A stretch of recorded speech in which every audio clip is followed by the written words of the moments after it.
Dua orang detektif dari Los Angeles mendapatkan tugas penting menyelidiki kasus pembunuhan seorang wanita di Alaska, sebuah kota unik yang tak pernah gelap. Di sana baik pagi, siang maupun malam, matahari selalu bersinar terang karena saat itu adalah periode antara akhir Mei hingga Juli. Ketika matahari tak terbenam di Alaska, salah satu detektif bernama Will Dormer, seorang penyelidik veteran dengan pengalaman lebih dari 30 tahun dalam menangani kasus pembunuhan, bersama dengan rekan kerjanya seorang detektif juga, detektif Huff Eckhart. Setibanya di Alaska, mereka disambut oleh detektif Ellie Burr, seorang petugas lokal yang terlihat sangat mengagumi sosok Will. Rasa kagum Ellie bukan tanpa alasan. Ia mengenali seluruh riwayat kasus besar yang pernah ditangani oleh Will, seperti pembunuhan Theodore Dinelli, kasus Frank Prudhomme, penembakan di taman, hingga yang paling terkenal pembunuhan di Jalan Lennon. Ternyata saat Ellie masih kuliah, ia menjadikan semua kasus Will sebagai bahan studi, sehingga ia mengenal rekam jejak Will luar dalam. Tak ingin membuang waktu, Will langsung meminta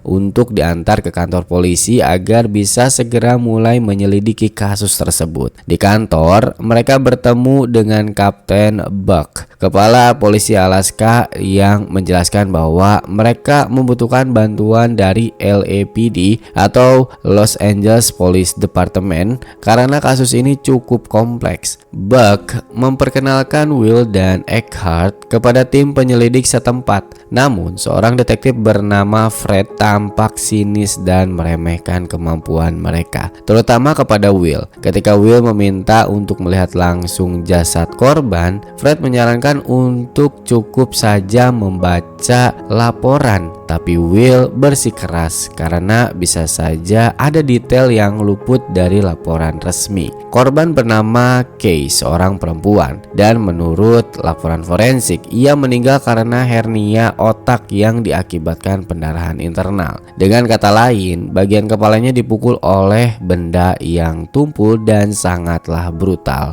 Tak hanya itu, tubuh Kay juga menunjukkan memar di leher dan wajah, meskipun tidak ditemukan tanda-tanda kekerasan seksual. Setelah memeriksa jasad, Will mencatat sejumlah detail penting. Ia menyimpulkan bahwa pembunuh sempat mencuci rambut korban, menggosok dan memotong kuku Kay. Bagaimana Will tahu? Karena cat kuku masih utuh di permukaan, tapi tidak ada pada ujungnya, menunjukkan bahwa Kay mengecat kukunya sendiri, tapi orang lain yang memotongnya, baik di tangan maupun kaki. Detail ini ternyata memang tidak dicantumkan dalam laporan forensik. Mayat Kay ditemukan dalam kondisi telanjang dan terakhir kali terlihat mengenakan gaun merah. Berdasarkan analisis Will, pelaku kemungkinan besar mengenal korban, namun reaksi terhadap Kay tidak didorong oleh gairah dan tidak menunjukkan rasa panik seperti pelaku yang ingin menghilangkan jejak. Sebaliknya, pelaku sangat hati-hati dan terorganisir,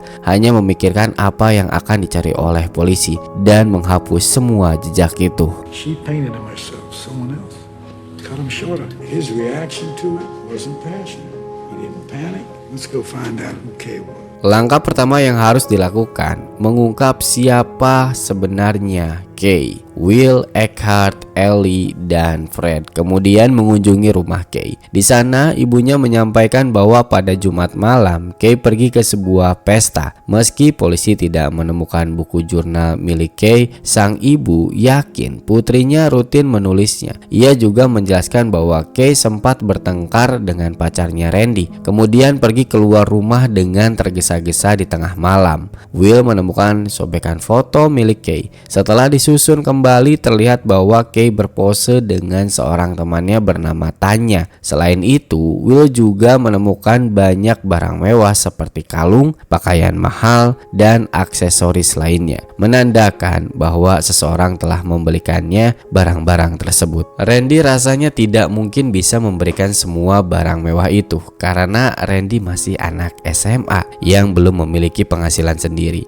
Will pun memutuskan untuk menemui Randy di sekolah. sekolah. Tapi ia lupa sekarang sudah pukul 10 malam. Meski keadaan di luar masih terang benderang karena fenomena alam Alaska, mereka akhirnya memutuskan untuk menuju hotel dan memesan kamar terlebih dahulu. Sebelum ke kamar, Will dan Eckhart makan malam bersama. Suasana makan malam mendadak menjadi tegang karena topik pembicaraan menyangkut kasus lama di Los Angeles. Rupanya Will sedang dalam penyelidikan oleh Internal Affairs karena dituduh menggunakan bukti yang tidak sah untuk menghukum tersangka di masa lalu. Eckhart secara terbuka mengatakan bahwa setelah kasus di Alaska ini selesai, ia akan bersaksi melawan Will dengan imbalan kekebalan hukum. Mengapa ini membuat Will geram? Karena jika Eckhart bersaksi, kasus lama akan dibuka kembali dan penjahat yang sudah ditangkap Will bisa saja dibebaskan. Bukan cuma itu aja, reputasi Will sebagai detektif legendaris juga akan hancur. Will hanya diam menatap Eckhart dengan kecewa, kehilangan selera makannya, lalu beranjak meninggalkan meja tanpa berkata apa-apa. Semua percakapan mereka tuh malam itu didengar oleh seorang pelayan hotel bernama Rachel. Keesokan paginya, Will, Ellie, dan Eckhart pergi ke sekolah tempat Randy, pacarnya Kay, bersekolah. Randy tampak seperti remaja yang agak bermasalah. Ia bahkan merokok ketika sedang diinterogasi oleh Will. Saat ditanya apakah ia mencintai Kay, Randy menjawab iya. Bahkan Kay adalah gadis yang menyenangkan bagi Randy. Will mulai menggiring pertanyaan ke arah yang lebih tajam. Ia mempertanyakan apakah Randy pernah berpikir bahwa Kay mungkin tidak mencintainya dan hanya menjalin hubungan karena cuma iseng aja. Menurut Will, Kay tidak mungkin serius menjalani hubungan dengan remaja pecundang seperti Randy. Ia juga mengungkap bahwa Kay memiliki memar lama, lalu menuduh Randy pernah memukulnya. Randy menolak menjawab dan mencoba meninggalkan tempat. Will pun makin emosi, mengambil rokok dari mulut Randy dan memperingatkan bahwa jika Randy tidak kooperatif, ia bisa dijadikan tersangka karena ia adalah orang terakhir yang terlihat bersama Kay tepat saat mereka bertengkar di malam Jumat. Akhirnya Randy mulai bicara. Ia mengaku bahwa malam itu ia memaksa Kay untuk mengungkap siapa pria yang belakangan ini sering bersamanya. Pria yang memberinya hadiah berupa pakaian dan perhiasan mahal. Randy mengaku telah menekan Kay cukup keras, tapi Kay tetap tidak mau mengaku dan memilih pergi begitu saja. Will lalu menunjukkan kalung mahal milik Kay dan mengatakan bahwa Randy bukanlah pelaku. Lalu Will menyuruh Ellie untuk menelusuri toko tempat kalung itu dibeli. Sementara itu Ellie menerima laporan dari tim forensik bahwa mereka menemukan tas milik Kay di sebuah danau dekat pondok. Di dalam tas tersebut terdapat buku biologi, buku aljabar, tempat pensil, novel misteri berjudul J. Brody Mystery, dan buku jurnal milik Kay. Fred ingin semua barang dari dalam tas langsung dijadikan barang bukti, tapi Will memiliki rencana lain. Ia meminta Ellie untuk menghubungi semua stasiun radio dan televisi lokal, menyebarkan informasi bahwa polisi sedang mencari tas milik Kay yang tertinggal di pesta. Setelah itu, Will menyuruh Fred untuk mengisi ulang tas tersebut dengan barang-barang milik Kay dan meletakkannya kembali ke lokasi di mana tas itu ditemukan. Tujuannya sangatlah jelas, memancing pelaku agar datang ke sana untuk mengambil tas tersebut, terutama jika pelaku mendengar pengumuman dari media. Singkat cerita, kita berada dalam rencananya Will. Seseorang benar-benar muncul, namun sayangnya ada suara gaduh yang mengagetkan pelaku dan membuatnya langsung melarikan diri. Will dan para polisi pun langsung mengejar, namun hasilnya Police, come out! Fuck. Down there.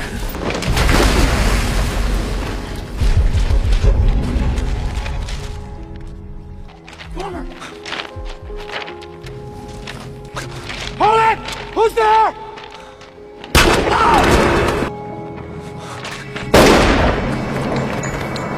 Saat pengejaran di tengah kabut tebal, sebuah kesalahan fatal terjadi. Will yang kehilangan visibilitasnya atau penglihatannya secara tak sengaja menembak Eckhart menggunakan pistol milik tersangka. Dalam kondisi kacau penuh kabut, Will mengira bahwa Eckhart adalah si pelaku. Ia langsung berusaha menyelamatkan rekannya itu, namun semuanya sudah terlambat. Dengan nafas terakhirnya, Eckhart menyuruh Will untuk menjauh karena ia yakin Will sengaja menembaknya. Will panik, ia berteriak bahwa ada yang tertembak. Namun dalam benaknya ia terhimpit rasa bersalah dan kebingungan. Dalam laporan awalnya, Will tidak mengakui bahwa dirinya yang menembak Eckhart, melainkan menyalahkan si tersangka. Tapi jauh di lubuk hatinya, ia dilanda penyesalan yang mendalam. Karena seharusnya malam itu adalah malam penangkapan, bukan tragedi. Ellie menerima tugas dari Kapten Buck untuk menyusun laporan resmi tentang penembakan Eckhart. Sementara itu, Will memberanikan diri menghubungi istri Eckhart. Dalam percakapan yang penuh rasa bersalah, Will menyampaikan bahwa Eckhart tewas tertembak oleh pelaku saat sedang melakukan pengejaran. Mendengar berita ini, sang istri hancur dan menangis. Dengan penuh amarah dan kesedihan, ia meminta Will untuk tidak menangkap pelaku, tapi membunuhnya saja. Dalam perjalanan pulang ke hotel, Will berhenti di pinggir jalan dan muntah, terguncang oleh emosi dan rasa bersalah. Di sana, ia melihat bangkai seekor anjing, seolah menjadi simbol kekacauan batinnya. Setibanya di hotel, ia bertemu dengan Rachel yang sudah mendengar kabar kematian Eckhart. Rachel menyampaikan bela sungkawanya kepada Will. Will kembali ke kamarnya dan mengeluarkan senjata milik tersangka yang ia ambil dari TKP. Ia kemudian menyembunyikan pistol itu di bawah lantai kamar hotel. Setelah itu, ia mencuci bajunya penuh dengan darah, lalu mencoba tidur, namun tidak ada ketenangan dalam tidurnya. Pikiran tentang Eckhart terus menghantuinya. Keesokan harinya, meski belum tidur semalaman suntuk, Will kembali bekerja. Ellie yang menyusun laporan resmi bertanya tentang lokasi dan kronologi tembakan kedua, tembakan yang telah menewaskan Eckhart. Setelah itu, Will menjenguk Farrell, seorang petugas yang tertembak terlebih dahulu saat insiden berlangsung. Ia bertanya apakah Farrell melihat siapa yang menembakkan tembakan kedua, tapi Farrell mengaku tidak melihat apa-apa karena ia menunduk saat suara tembakan itu terdengar. Secara tidak langsung membuktikan bahwa Farrell tidak bisa menyaksikan bahwa Will lah penembaknya. Will menenangkan Farrell dan menyuruhnya untuk tidak menyalahkan diri sendiri. Menurut Will, semua ini bukan salah Farrell. Semua ini adalah salah si pembunuh itu. Di sisi lain, Ellie bersama sejumlah polisi kembali ke TKP untuk melakukan rekonstruksi kejadian. Namun tampaknya para petugas tidak begitu serius dan ingin cepat menyelesaikan pekerjaan. Will yang ingin memastikan tak ada lagi bukti yang tertinggal, memerintahkan para relawan untuk mencari puntung rokok, bungkus permen, koin, atau benda kecil lainnya yang mungkin tertinggal. Dari hasil pencarian ditemukan selongsong peluru kaliber 38, peluru dari senjata milik Farrell. Dengan begitu, jasad Eckhart akan diotopsi dan dicocokkan dengan peluru tersebut demi mengetahui tembakan mana yang merenggut nyawanya. Will kembali ke hotel dan Rachel menginformasikan bahwa seorang pria datang mencari Will, mengaku sebagai partner barunya. Pria itu tidak menyebutkan nama, namun tak lama kemudian telepon di kamar Will berdering. Penelponnya adalah Warfield, orang dari Internal Affairs yang selama ini menyelidiki Will dan hendak membantu Eckhart bersaksi melawan Will. Will kembali ke kamarnya dan mengambil pistol milik tersangka yang sebelumnya ia sembunyikan di bawah lantai. Ia kemudian pergi ke lokasi bangkai anjing yang lihat sebelumnya, lalu menembakkan pistol itu ke bangkai tersebut, mengambil pelurunya untuk dipakai nanti. Will kemudian menuju rumah sakit untuk mengganti peluru yang berada di tubuh Eckhart dengan peluru dari tembakan bangkai anjing itu. Semua ini ia lakukan untuk memanipulasi bukti agar terlihat seolah peluru yang menewaskan Eckhart berasal dari pistol tersangka. Kembali ke kantor polisi, Will menyerahkan peluru hasil rekayasa itu sebagai barang bukti. Tapi kini ia mulai menunjukkan tanda-tanda paranoia dan tekanan mental yang berat. Ia sering diam, murung, dan terganggu oleh suara-suara bising yang hadir dalam pikirannya. Ellie menyelesaikan laporan penembakan Eckhart dan meminta Will menandatanganinya. Namun Will menolak dan menyuruh Ellie mengecek ulang laporannya. Insomnia Will semakin parah marah meski jendela kamarnya sudah ditutup rapat menggunakan kertas dan selotip untuk menghalangi cahaya. Will tetap tidak bisa tidur. Tengah malam, Will mendapat telepon misterius dari si tersangka. Ia tahu bahwa Will tidak bisa tidur dan bahkan mengejek Will karena menembak rekannya sendiri. Percakapan mereka berubah menjadi saling mengancam dan saling menekan. Terlihat jelas bahwa tersangka ingin menguasai permainan mental ini. Meski lelah secara fisik dan mental, Will tetap harus bekerja. Ia datang ke pemakamannya Kay, di mana hadir pula Randy dan sahabat Kay di sini. Tanya yang kini ternyata berpacaran dengan Randy. Seusai pemakaman, Will menawarkan tumpangan kepada Tanya karena motor Randy mogok. Di mobil, Will terus mengorek informasi dari Tanya. Tanya mengaku bahwa ia dan Kay sudah bersahabat sejak SD, bahkan seperti saudara sendiri. Namun Will tahu bahwa Kay marah pada Tanya karena Tanya tidur dengan Randy, pacarnya sendiri. Itulah alasan Kay menyobek fotonya bersama Tanya. Will kemudian membawa Tanya ke lokasi di mana mayat Kay ditemukan, yaitu tempat pembuangan sampah. Di sana dengan nada tenang tapi penuh tekanan, Will bertanya siapa pria yang membelikan Kay barang-barang mahal seperti baju kalung dan gelang. Awalnya Tanya bungkam, tapi akhirnya ia mengaku bahwa Kay berencana keluar dari kota ini dengan bantuan seseorang pria yang ia panggil dengan sebutan nama Brody. Will pun kembali ke kantor dan mulai meneliti kembali semua bukti. Saat itu pula tersangka kembali menelpon Will hanya untuk mengganggunya secara mental. Saat itu tanpa sengaja Will melihat di sampul novel berjudul Brody Mystery yang ditemukan dalam tas milik Kay ada nama tertulis Brody dalam novel tersebut. Tanpa membuang waktu, Will segera menuju rumah penulis novel itu membawa pistol yang telah ia manipulasi. Pistol yang menurut pelaporan adalah senjata pembunuh Eckhart. Ia masuk diam-diam karena rumah terlihat kosong. Tapi tak lama pemilik rumah pulang dan Will langsung mengejarnya.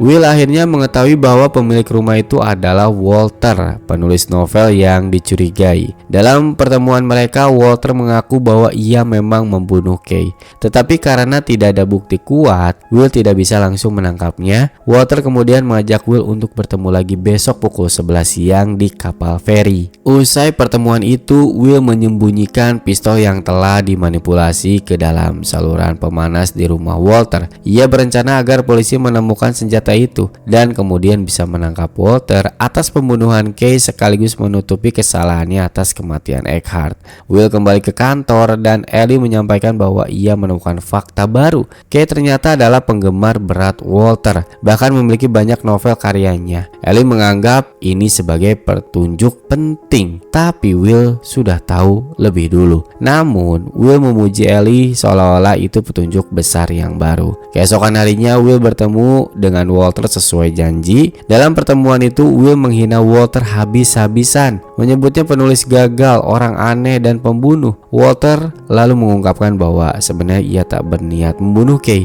namun Kay menghina dan mentertawakannya setelah ia mencoba menciumnya. Karena tersulut emosi, Walter memukul Kay hingga tewas lalu dengan tenang membersihkan jejak, memotong kuku dan membuang tubuhnya. Di sisi lain, Walter mengetahui bahwa Will menembak Eckhart dan ia menawarkan kesepakatan jika Will membantunya agar lolos dari hukuman, maka ia tidak akan menyebarkan fakta bahwa Will menembak partnernya sendiri. Selama percakapan, Walter merekam untuk sebagai bukti tambahan. Malam harinya, Walter kembali menelpon Will. Ia mengatakan bahwa besok saat diinterogasi ia akan mengalihkan tuduhan ke Randy. Di saat yang sama, Walter kembali menceritakan kronologi pembunuhan Kay. Bagaimana semuanya berawal dari kekecewaan Kay terhadap Randy dan dan tanya. Besoknya, Ellie sudah menunggu Will di depan hotel dan dia berkomentar bahwa ada 2 jenis polisi yang tidak bisa tidur karena belum memecahkan teka-teki dan yang tidak bisa tidur karena dihantui rasa bersalah. Kalimat itu adalah kutipan yang diciptakan oleh Will. Saat interogasi, Walter menjelaskan bahwa Kay pernah berkata bahwa Randy menyimpan pistol di saluran pemanas rumahnya. Sebuah trik dari Walter untuk mengalihkan senjata yang sebenarnya disembunyikan Will di rumahnya sendiri. Polisi lalu memutuskan menggeledah rumahnya Randy. Will panik dan langsung menuju rumah Randy untuk mengambil kembali pistol yang ia sembunyikan.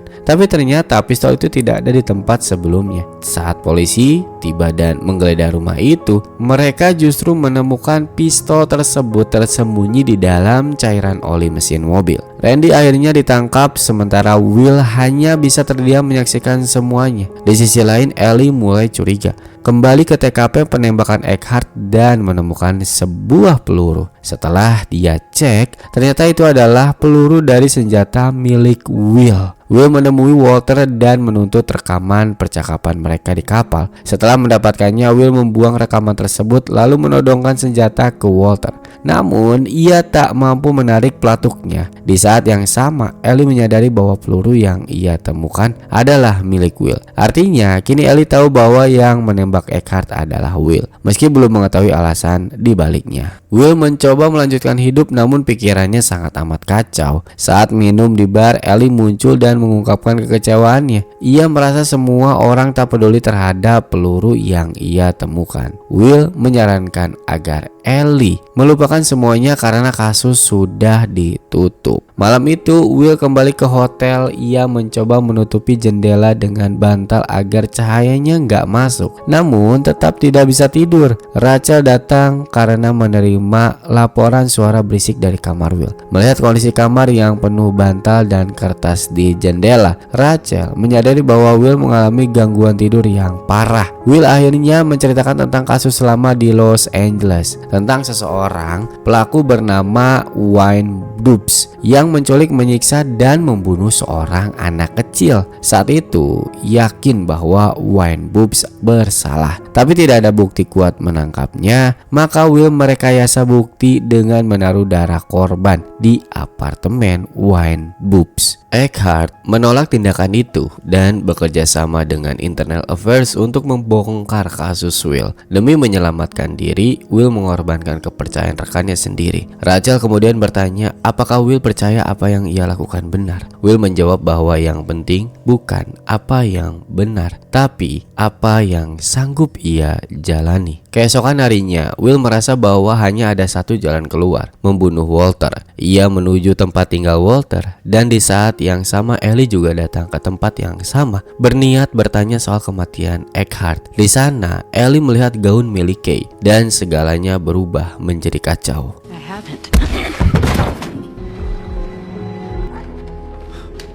She knows.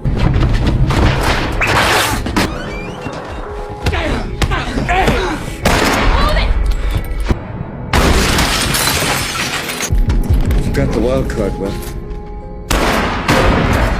Dalam konfrontasi terakhir yang kacau, Walter tewas sementara Will terluka parah dan dalam kondisi sekarat.